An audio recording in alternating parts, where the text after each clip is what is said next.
Bonjour à tous. Mon nom est Pascal Borel et je vous parle des montagnes suisses. Bienvenue dans ce deuxième FAQ, Frequently Asked Questions, foire aux questions, ça sonne bien puisque ça a les mêmes initiales. Et nous allons tout de suite prendre la première question.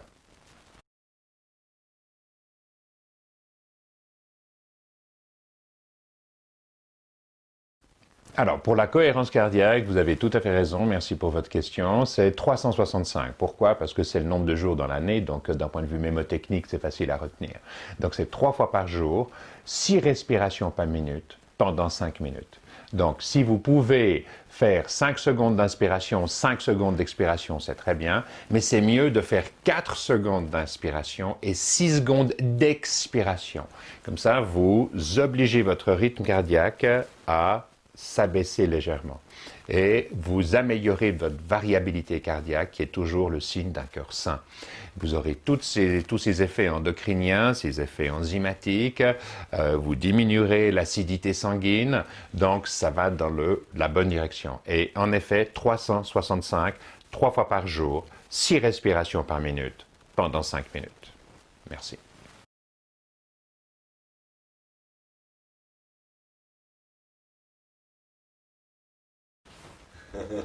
Alors, bien sûr, les tests rapides mesurent les antigènes. Ils ne mesurent pas le matériel génétique lié au virus à travers la technique PCR, qui est donc une technique qui vise à amplifier la quantité de matériel génétique 10, 20, 30, 40, 5, jusqu'à 50 fois pour pouvoir retrouver les parcelles de matériel génétique du virus. Les tests PCR impliquent un laboratoire, sont très chers, ne donnent pas de réponse au mieux avant 12-18 heures, souvent 24-48 heures. Donc vous ne pouvez pas vraiment vous tester de plus. La méthode PCR, suivant les pays dans lesquels elle est appliquée, ils utilisent, on sait qu'au-delà de 20-25 cycles PCR, les tests sont tous faux positifs. Il y a peut-être des vrais positifs, mais on ne peut pas les distinguer, parce que la quantité de matériel génétique est augmentée artificiellement par le processus de duplication PCR d'une façon telle que vous retrouverez tout, quoi que vous cherchiez, vous retrouverez tout. Les tests rapides mesurent les antigènes. C'est un test qui vous donne, exactement comme une femme enceinte qui fait pipi sur sa barrette, dans les 15 minutes, elle sait si elle est enceinte ou pas. Le test antigène, le test rapide, il est moins précis que le test PCR.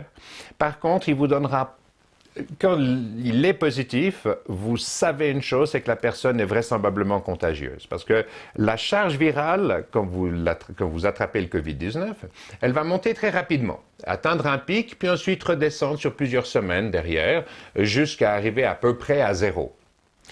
Le PCR va détecter du matériel génétique, quelle que soit la phase de la courbe, jusqu'à la fin. Alors que les tests rapides vont détecter uniquement, entre guillemets, les personnes contagieuses. Donc, si vous êtes au tout départ de votre exposition virale et que vous avez très peu de virus, vous serez détecté négatif. Si vous êtes au-delà d'une certaine charge, vous serez testé positif, parce que les antigènes sont présents au niveau salivaire et autres. Mais la beauté du geste, c'est que, vous pouvez le faire en privé, mais surtout, ça vous donne le résultat dans les 15 minutes. Donc, si vous avez un résultat positif, vous savez que vous êtes contagieux et qu'il ne faudrait pas sortir. Maintenant, le nom du test, il y a Abbott, par exemple, qui est une grande firme pharmaceutique, A2BO2T, qui a sorti il y a déjà plusieurs mois maintenant, je crois, environ 2, peut-être même 3 mois, un test qui s'appelle Binax Now. B majuscule I-N-A-X, N majuscule, O majuscule, W majuscule. Donc je répète, Binax Now. Vous faites rapide test coronavirus ou COVID-19, vous trouverez ces tests. Mais évidemment, ils ne coûtent rien. Le test rapide de Abbott, il coûte $100. Donc il rapporte à personne. Est-ce que vous devez comprendre? Vous pourrez vraisemblablement le commander sur Internet, mais vous aurez une barrière douanière avec des frais ici, des frais là, etc., pour que nos amis de l'industrie médicale, de l'industrie pharmaceutique ou de l'industrie politique, soyons clairs, puissent prendre leur petite dîme au passage. Et prendre une dîme sur $5 ou 5 euros, ça ne rapporte pas grand-chose. Prendre une dîme sur un test PCR qui coûte des centaines d'euros, qui nécessitent un laboratoire, qui nécessitent ceci, cela, ça passe beaucoup plus inaperçu. Et puis, ça vous permet d'engranger des sommes un peu plus importantes. Donc le moteur, il est purement financier. Que vous le vouliez ou non, il est purement financier. Donc, essayez de vous en procurer, bonne chance. Sachez que c'est l'avenir dans le cadre de la maîtrise de l'épidémie, parce que si vous pouvez vous faire un test tous les lundis matins, tous les vendredis matins, ah bah, le vendredi, vous savez que vous êtes bon pour le week-end, et puis le lundi, vous êtes bon pour aller voir vos collègues au bureau. Donc, il n'y a pas de problème. Et c'est la seule façon. Mais ça vous redonne, j'allais dire, la maîtrise de la maladie, la maîtrise de votre personne. Est-ce que c'est dans l'intérêt de vos autorités? Bien évidemment pas. Mais ça, je vous le laisse, c'est pour vous.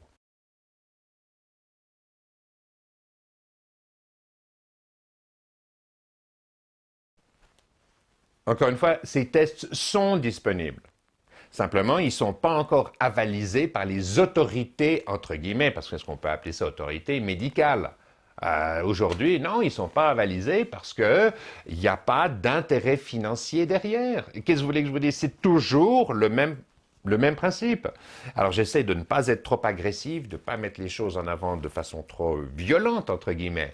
Mais dans les semaines qui viennent, je vous ferai à peu près la même démonstration dans le domaine de l'agroalimentaire, dans le domaine des transports, dans le domaine de l'énergie, dans le domaine de l'éducation, dans le domaine de l'habillement, etc., etc., etc. Donc, on va prendre un sujet après l'autre. Dans le cadre des tests aujourd'hui, les tests rapides, ben, ça vous redonne une partie de liberté. Vous aurez bien compris que la maladie Covid-19, le SARS-CoV-2, l'épidémie, la pandémie est une crise planétaire. Dans chaque crise planétaire, il y a des opportunités dans le cadre de la résolution de la crise. Eh bien, toute personne qui est dans une position stratégique qui lui permet de tirer avantage de la chose va le faire.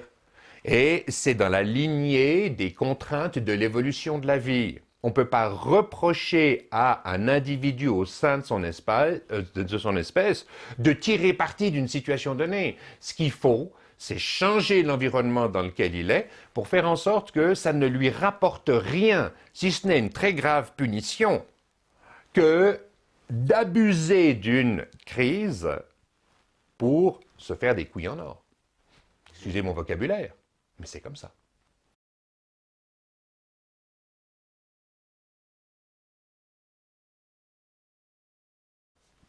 Alors, vaccin Moderna et Pfizer. Je vous ai dit, les vaccins aujourd'hui, c'est un peu l'arlésienne.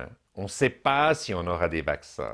On n'aura en tout cas pas de vaccin dans la forme souche atténuée, telle que ce qu'on vous donne pour la poliomyélite, la tuberculose ou tous les vaccins classiques qu'on donne aux jeunes enfants ou aux jeunes adultes. Pourquoi? Parce que c'est c'est un virus qui mute tout le temps. Donc même dans le cadre de la grippe, on vous fait un vaccin qui donne un petit coup de boost à votre système immunitaire, mais qui ne fait rien d'autre que d'atténuer un peu les symptômes. Vous aurez quand même la grippe, parce que le virus, il est différent que la souche qu'on vous a injectée. Il y a même des gens qui se font le BCG, donc un vaccin contre la tuberculose, pour booster le système immunitaire et faire en sorte que si vous êtes soumis à une charge virale, même relativement importante, votre système immunitaire, il est déjà tellement actif qu'il va immédiatement réduire cette charge virale d'une façon très importante. Donc diminuons les symptômes, etc. Mais encore une fois, ça fait 50 ans qu'on cherche des vaccins contre les virus corona et on n'en a toujours pas. Alors aujourd'hui, il y a cette technologie qui est basée sur de l'ARN. Donc ça veut dire que pour la première fois, on vous injecte un vaccin, ce n'est pas une souche atténuée, puis on laisse votre système immunitaire travailler. Non, non, non, non. On dicte à votre système immunitaire la façon dont il doit se comporter. Donc l'ARN, c'est quoi? L'ARN, c'est un brin de matériel génétique qui va vers un ribosome dans votre cellule pour lui faire fabriquer la protéine ou les polypeptides, les protéines dont le virus a besoin pour sa duplication. Donc aujourd'hui, les chercheurs, qu'est-ce qu'ils font? Ils essayent de prendre ce matériel génétique et de dicter à vos cellules la façon dont elles doivent organiser leur synthèse des protéines. Donc pour la première fois, on met dans votre système un encodage qui dicte à votre système la façon dont il doit se comporter. Ça s'est jamais vu. Alors, ça s'est vu en laboratoire sur les tests, sur les hamsters, les souris ou même des singes, vraisemblablement, ils font certainement ce genre de choses. Mais au niveau humain, moi, avant qu'on vienne m'injecter une substance, on n'a même pas besoin de l'injecter, il suffit de la mettre en contact avec la peau, ça suffit parce que le matériel génétique va aller à l'intérieur et va dicter la façon dont vos cellules vont devoir générer les protéines en question. Mais la personne qui veut venir me faire un vaccin comme celui-là, jamais je me laisserai faire. Je ne veux pas qu'on touche à la façon dont mon système est encodé. Non, qu'on le fasse fonctionner avec des souches atténuées pour me protéger d'une maladie, ok, pas de problème. Mais qu'on vienne dicter à mon système comment est-ce qu'il doit se comporter en termes de la façon dont nous sommes nous-mêmes encodés. Écoutez, c'est jouer aux apprentis sorciers. Alors s'il y a des gens qui ont envie de faire ça et qui assument ce risque, mais à la bonne heure, go baby go. Et je serai le premier à observer les résultats, regarder bien comme il faut, continuer mon étude, mon travail. Mais à titre personnel, est-ce que je vais servir de cobaye? La réponse est non. La réponse est non. Et donc, pour moi, aujourd'hui, les vaccins, 50 ans qu'on essaye d'en trouver pour les coronavirus, qu'on n'a rien fait. Est-ce que la motivation est plus importante aujourd'hui? Oui. Est-ce qu'on va trouver quelque chose aujourd'hui? Je ne sais pas. Est-ce que les fondamentaux qui font en sorte qu'on n'a jamais pu mettre en point un vaccin pour le coronavirus sont différents aujourd'hui d'il y a 20 ans, d'il y a 10 ans, d'il y a 5 ans? Évidemment pas. Voilà. Donc, pas de vaccin tout de suite.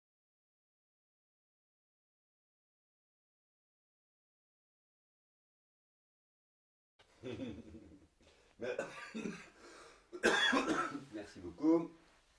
Alors, on a une réponse directe à ce commentaire, à cette question, qui disait, ici au Québec, un médecin... attends. Le mot d'ordre du docteur XXX est qu'on devra quand même porter le masque après le vaccin, vu que environ 5 à 10% des cas sont non fiables, donc de vaccination. 5 à 10% des cas de vaccination ne sont pas fiables. Oui, le cas du port du masque, c'est quelque chose de bien particulier. Oui, il y a des tests qui sont non fiables, mais c'est vrai que dans quelques mois, on arrivera vraisemblablement à une immunité de groupe, herd immunity. Et même si vous avez 5, 10, voire peut-être, ça dépend du R0, donc l'indice de contagion. Donc une personne en contamine combien d'autres? Aujourd'hui, le R0 est ramené beaucoup plus bas du fait des mesures de distanciation, les gestes barrières, comme on les appelle, etc. Mais il y aura toujours des gens qui ne seront pas immunisés dans une population. Mais le pourcentage de chances de rencontrer d'autres personnes qui sont contagieuses, qui, au-delà de l'immunité, parce qu'elles ont été malades, mais sont contagieuses à un temps T, vont diminuer drastiquement. Et on compte que pour un R0 compris entre 4 et 5, qui est très élevé, la grippe saisonnière, c'est plutôt 1,2, eh bien, pour un R0 qui est compris, disons, entre 1 et 2, il faut que joliment 70-80% des gens soient immunisés pour créer cette immunité collective. Euh, donc, donc voilà, donc le port du masque, oui, je pense que c'est quand même quelque chose qui est la base de tous les gestes barrières. Si Singapour ou Taïwan ou des contrées asiatiques, la Corée du Sud, du Nord, pardon, la Corée du Sud, pardon, s'ils n'ont jamais vraiment fait de lockdown ou quoi que ce soit, c'est parce qu'ils ont déjà été exposés à des virus qui nous venaient de Chine ou d'ailleurs, mais dans cette région du monde, bon, ben, ça a été déjà le cas avec SARS-CoV-1, avec toutes sortes de pandémies. Donc, ils ont les gestes barrières juste immédiatement. Ben oui, on devra vraisemblablement continuer à porter le masque, surtout quand on est dans des grands regroupements d'êtres humains. Finalement, oui, ce sera comme ça encore pendant les mois qui viennent, peut-être encore une année ou deux.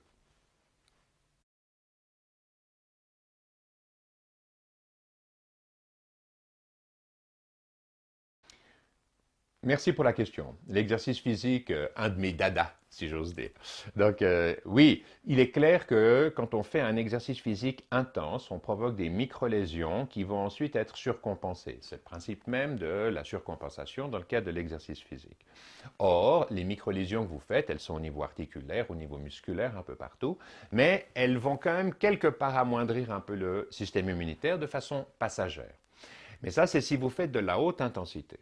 Si vous faites un exercice physique où vous ne dépassez pas 135 pulsations minute, donc vous êtes en fat burning, comme on dit, vous êtes entre 110 et 130, 135 pulsations minute. Vous n'avez pas d'érosion mécanique des membranes cellulaires, par exemple au niveau des globules blancs, globules rouges et autres, qui doivent être restructurés derrière. Vous avez une érosion mécanique des membranes cellulaires et des micro-lésions au niveau des membranes de vos cellules à partir du moment où vous êtes dans l'intensité. C'est-à-dire que si vous montez à 180-190 pulsations minute et puis que vous maintenez ce niveau d'exercice, c'est clair qu'il faut plusieurs jours ensuite, vous allez créer des lésions qui mettent plusieurs jours à surcompenser. Si vous faites un exercice de 45 minutes, je dirais jamais moins de 45 minutes à faible intensité. Pourquoi? Parce qu'il faut à 30 à 40 minutes pour que tous vos capillaires s'ouvrent véritablement, pour que l'oxygénation soit maximum, pour que tout se passe bien. Donc, si vous faites 30 à 45 minutes, mais disons 45 minutes de marche ou de très léger jogging pour les gens qui sont déjà relativement entraînés, c'est une stimulation. Vous allez augmenter le métabolisme basal, donc vous aurez une meilleure réponse immunitaire, vous avez une meilleure oxygénation, vous allez éliminer toutes sortes de déchets. Bref, c'est une très bonne chose. Et ce que vous devriez faire, si vous êtes un athlète déjà entraîné, c'est peut-être à la fin de votre exercice, vous vous êtes tranquillement baladé à 120, 125, voire 130, 135 pulsations minute au plus. Et pendant les dernières 3 minutes, vous faites 1, 2, 3 ou 4 intervalles où vous montez dans les pulsations jusqu'à 180, 190, voire 200 suivant votre âge, mais vous ne maintenez pas plus que 5 à 10 secondes ce niveau de pulsation cardiaque. Comme ça, vous donnez un signal endocrinien très fort à l'ensemble de votre organisme que c'est ce que vous voulez pouvoir faire à terme. Donc, d'un point de vue enzymatique et hormonal, il va répondre juste par rapport à ça.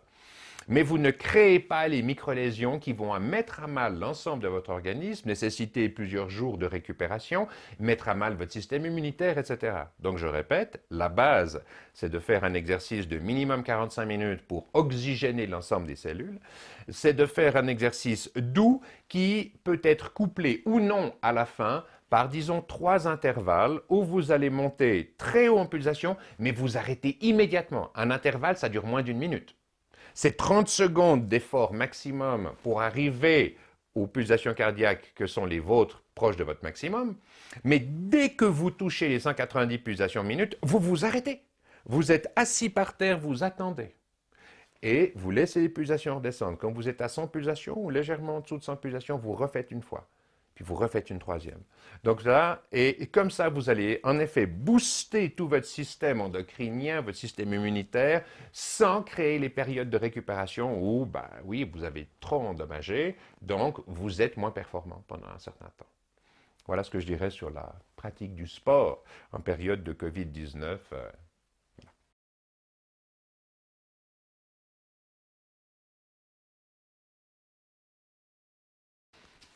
L'Afrique, oui, l'Afrique est le plus beau continent de la planète. Enfin, c'est mon avis, rien que d'en parler, j'ai la chair de poule. Dans l'Afrique, je suis tellement agréablement surpris par ce qui se passe en Afrique. C'est extraordinaire. Alors, est-ce que c'est parce que l'immunité de nos amis africains est nettement supérieure à ce qu'on trouve chez nous? C'est possible, je n'ai aucune idée. Je pense qu'il y a plusieurs facteurs en Afrique. D'abord, on a des populations qui sont plus jeunes. On a des populations qui sont au soleil la plupart du temps. Or, vous savez comme moi que le virus SARS-CoV-2, en 10 minutes de soleil, il n'existe plus. Hein. Les rayons ultraviolets viennent percuter les molécules qui composent son ARN et viennent les casser. Donc ça le rend inactif. Donc l'Afrique étant quand même un peu plus au soleil que l'Europe, que les Amériques ou autres, je pense que déjà ils bénéficient de ça de façon extraordinaire. Maintenant, enfin, moi j'ai anticipé qu'il y aurait, du fait du R0, donc l'indice de contagion qui était très élevé au départ, j'ai pensé qu'il y aurait beaucoup plus de personnes contaminées parce que la courbe suivait vraiment une croissance qui était exponentielle. Donc c'était méchant.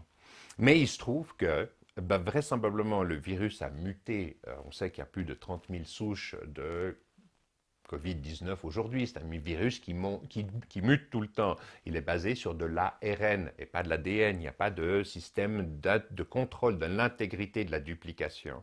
Donc, ça veut dire qu'il mute tout le temps. Et c'est pour ça qu'on n'a pas de virus, on n'a pas de vaccin contre les coronavirus, parce qu'ils mutent trop souvent. Donc on n'arrive pas à s'adapter. C'est pas comme le vaccin de la tuberculose ou de la poliomyélite ou d'autres maladies comme celle-là. Non, non, non, non, ça ne marche pas comme ça. Ça ne fonctionne pas comme ça. Donc ça veut dire qu'on a des souches de moins en moins virulentes, mais qui néanmoins, vraisemblablement, vous immunisent même contre les souches plus virulentes. Donc, comme vous avez des souches qui sont moins, on va dire, symptomatiques, bah, c'est clair que bah, ça va de mieux en mieux. Et puis, comme un grand nombre de personnes sont touchées et vraisemblablement exposées au virus, est-ce qu'on n'a pas des souches moins virulentes, mais qui, comme dans le cadre d'Ebola, par exemple, on a une version non symptomatique d'Ebola qui était arrivée il y a quelques années et qui a immunisé toutes les populations qui étaient autour des villages qui avaient été touchés par Ebola, la fièvre hémorragique. Donc voilà, c'est un ensemble de choses. Maintenant, par rapport à l'Afrique, ben, il y a énormément d'autres choses à dire. Aussi, il n'y a pas une seule Afrique. Il y a une Afrique du Nord, il y a une Afrique du Sud, il y a une Afrique centrale. Il y a des climats qui sont quand même un peu différents. Il y a des systèmes gouvernementaux qui sont différents. Et je reviendrai sur l'Afrique, mais aussi, disons, d'un point de vue, bien sûr, humanitaire et santé.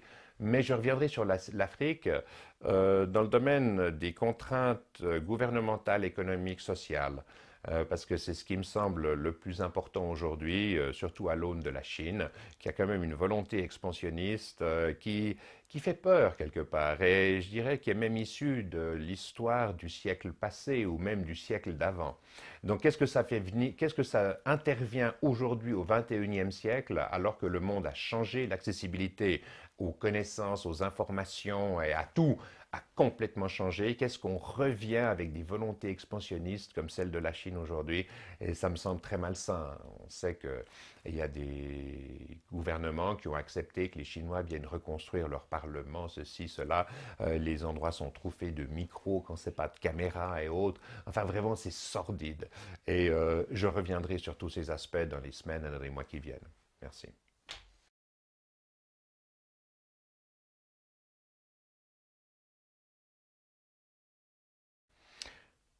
George Soros, le magnat de la finance dans les années 90, voire 2000. C'est lui qui est responsable de la dévaluation de la livre, par exemple, à l'époque de John Major.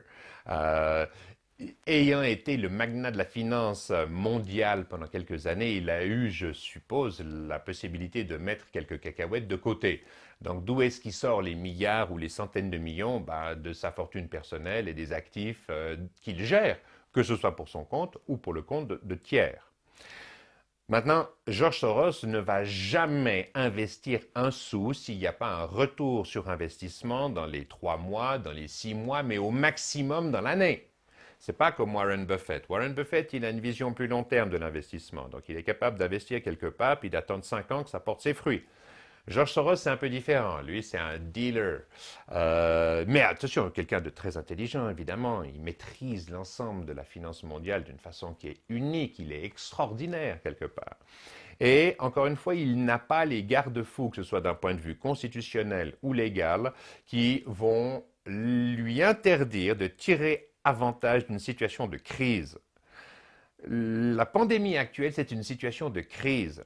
Dans chacune des situations de crise, il y a des avantages, des opportunités de fou qui se présentent aux individus qui veulent les prendre. Un gars comme George Soros s'inscrit dans la ligne des lois de l'évolution du vivant sur cette planète. À savoir qu'il y a une crise, j'ai une opportunité, je la saisis, j'y vais. Qu'est-ce que vous voulez que je vous dise? À nous, vous, moi, de mettre en place les garde-fous nécessaires pour empêcher des individus comme ça de tirer le meilleur parti de cela. J'ai vu un tableau pas plus tard hier soir de l'enrichissement récent des top milliardaires de la planète. Ah ben je peux vous dire que depuis le début de l'année, ils ont au minimum augmenté leur fortune de 20%. Alors même que tout, je ne sais pas, le patron d'hôtel, de restaurant, du petit garage local, est-ce qu'il a augmenté sa fortune de 20%? Non, il s'apprête à se faire fonctionner 20% supplémentaires de ce qu'il avait déjà donné à l'ensemble des instances gouvernementales qui financent des gens comme Soros, comme Boeing, comme Bill Gates, etc., en maintenant le prix des titres au maximum sur les marchés. C'est une autre conversation, j'y reviendrai. Donc Soros, c'est rien d'autre qu'un individu lambda tout à fait normal qui a beaucoup d'actifs à disposition, qui est dans une situation de crise, qui peut en tirer parti et qui va en tirer parti à vos dépens. C'est comme ça. Et oui, on peut lui jeter la pierre, on peut ceci, on peut cela, mais je dis une chose, c'est que si toi ou moi étions dans une situation où on peut tirer avantage d'une situation donnée, d'un point de vue ne serait-ce que financier, il y a de fortes chances qu'on le fasse. Parce qu'on est programmé comme ça par l'évolution de la vie. Alors ensuite, notre éducation, notre éthique, nos convictions religieuses vont nous empêcher de nous comporter comme ça pour la plupart d'entre nous. Parce qu'on est une espèce profondément sociale, on aime travailler en collaboration avec les autres. Oui, mais vous avez toujours quelques brebis galeuses qui ne sont même pas galeuses, mais qui répondent à l'appel des lois de l'évolution de la vie parce qu'elles sont dans leur cerveau au plus profond d'eux-mêmes et qui vont répondre présent quand une crise se présente pour en tirer le meilleur parti. Voilà. Alors, d'où est-ce qu'ils sortent les milliards? Bon, ben, quand on a été le magnat de la finance mondiale pendant 2 décennies, on gère pour soi, mais on gère pour les autres aussi. Voilà, c'est pas plus compliqué que ça.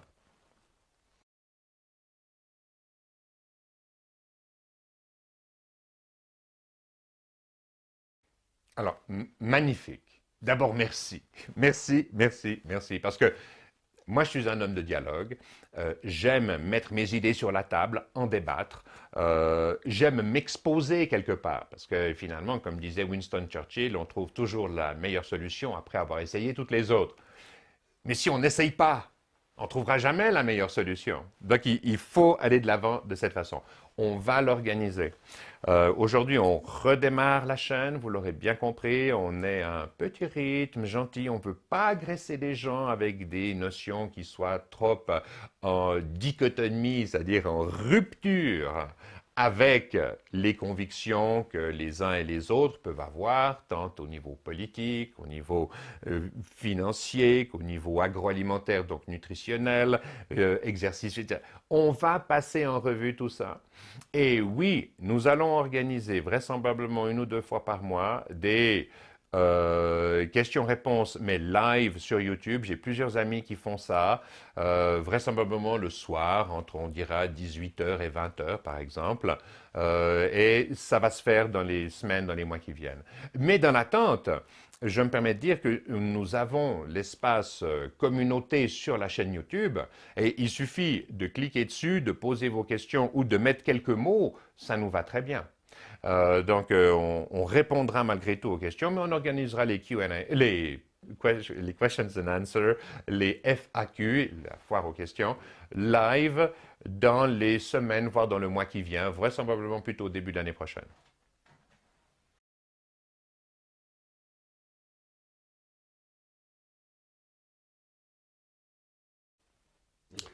La monétisation. Je vous avais dit dans les premières vidéos que mon objectif, c'était vraiment d'aller exposer mes connaissances, mon savoir, mon expérience finalement dans différents domaines au plus grand nombre pour que je puisse le partager et améliorer la qualité de vie des gens. Parce que quand je vois des gens qui ont entre 10 et 15 kilos d'excès pondéral, qui mangent 3 fois par jour, et ceci et cela, ben, et puis qui sont enflammés, qui se plaignent de douleurs dans les genoux, dans le dos, dans ceci, qui digèrent mal, qui ont tout essayé de... Je ne peux pas m'empêcher de me dire, mais mon Dieu, mais arrêtez de manger 3 fois par jour. Arrêtez de manger du sucre 3 fois par jour. Faites les 2, 3 petites choses de base qui permettent tout simplement, et voilà le chien qui me dit bonjour, qui permettent tout simplement de se sentir mieux. Mon objectif à moi, c'est de partager ça avec toi, avec nous, avec vous, avec tout le monde. Le problème que j'ai, c'est qu'au moment où je veux redémarrer la chaîne, j'ai des pros qui arrivent, qui me disent « Ah mais Pascal, tu sais, si YouTube gagne pas un sou, ben tu fais même pas partie de leur algorithme. Hein? Tu n'es jamais référencé, tu oublies. » Donc ça veut dire qu'ils m'ont dit « On doit monétiser un minimum, mais le minimum du minimum, c'est-à-dire qu'on met 10 secondes au départ, 10 secondes à la fin, on met rien au milieu, donc on n'interrompt pas les interventions et on fait en sorte que YouTube puisse gagner un peu d'argent, parce que s'il gagne un tout petit peu d'argent, ben, on est référencé, on a des algorithmes, etc. Et le but, c'est quand même, j'allais dire, de pouvoir converser avec le plus grand nombre, avec la plus large part d'entre nous. Donc, j'ai été obligé de le faire comme ça. Et on a même apparemment une sorte de petit onglet qui devrait arriver où les gens peuvent cliquer et puis dire, voilà, je donne 1 franc par mois. Ou je crois, on a mis 1 et 2 francs par mois. C'est les deux les moins chers, enfin le moins. Parce que, encore une fois, les gens qui veulent contribuer, alors on a mis 1 et 2 francs, parce que si les personnes donnent 2 euros, 2 francs, 2 dollars par mois, ça fait 24 par année. Et j'ai fait un calcul, c'est que moi, pour nourrir ma famille, mes 2 enfants, ma femme et mon chien, il me faut à peu près ce montant par jour. Donc ça veut dire que si vous faites un geste comme ça, ben, vous me permettez de nourrir ma famille une journée. Mais il y a une condition, c'est que si ça impacte votre qualité de vie, si le fait de donner un petit quelque chose impacte votre qualité de vie, ne donnez rien. Rien du tout, je ne veux pas. Si vous pensez en revanche que ce que je fais a un impact sur votre qualité de vie, si vous dormez mieux, si vous faites mieux de l'exercice, si vous comprenez mieux le système financier, à quelle sauce vous êtes mangé d'un point de vue des politiques et autres, et que vous pensez que ça a une contribution et que ça vaut 1 ou 2 euros par mois, eh ben oui, s'il vous plaît, pressez le petit bouton et aidez-moi pour que je puisse consacrer mon temps dans les 2 ans qui viennent uniquement à la mise en place de cette chaîne, à la mise en place des réformes constitutionnelles qui seront indispensables et qui sont le synonyme de la qualité de vie de vos enfants et du futur en général. Donc, voilà comment ça va se passer. Je vous remercie infiniment. Encore un mot. Encore un mot pour vous dire que le FAQ, donc le Frequently Asked Questions, la foire aux questions, est vraisemblablement un des formats qu'on préfère, parce que ça permet, disons pour moi, de lâcher un certain nombre de connaissances, de faire quelques liens, et c'est pas mal. Vous aurez compris que notre déménagement récent nous a